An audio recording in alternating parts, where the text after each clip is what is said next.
எல்லே இளங்கிளியே இன்னும் உறங்குதியோ? சில்லென்று அலையேன்மின் அங்கைமேற் போதருகின்றேன். வல்லையுன் உன் கட்டுரைகள் பண்டேயுன் வாயறிதும். வல்லீர்கள் நீங்களே நானேதான் ஆயிடுக. ஒல்லை நீ போதாய் உனக்கென்ன வேறுடையை? எல்லாரும் போந்தாரோ போந்தார் போந்து எண்ணிக்கொள். வல்லானை கொன்றானை மாற்றாரை மாற்றழிக்க. வல்லானை மாயனை பாடாளோர் எம்பாவாய். பொருள்: ஏலே என் தோழியே, இளமைக் கிளியே, நாங்களெல்லாம் உனக்காக இவ்வளவு நேரம் காத்திருந்தும் இப்படியெல்லாம் அழைத்தும் உறங்குகிறாயே என்று சற்று கடுமையாகவே தோழிகள் அவளை அழைத்தனர்.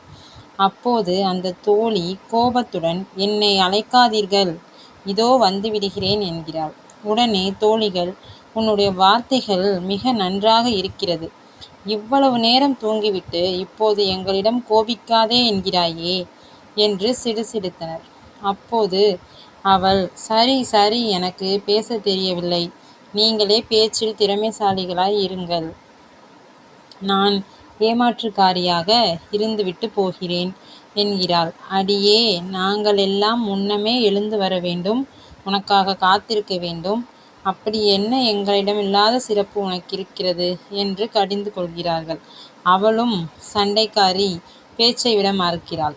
என்னவோ நான் மட்டும் எல்லாதது போல் பேசுகிறீர்களே, எல்லாரும் வந்துவிட்டார்களா என்கிறாள். தோழிகள் அவளிடம், நீயே வெளியே வந்து இங்கிருப்போரை எண்ணிப்பார். வலிமை பொருந்திய குலையாபீடம் என்னும் யானையை அழிந்தவனும் எதிரிகளை வேட்டையாடும் திறம் கொண்டவனுமான மாயக்கண்ணனை வணங்கி மகிழ உடனே வருவாய் என்கிறார்கள்.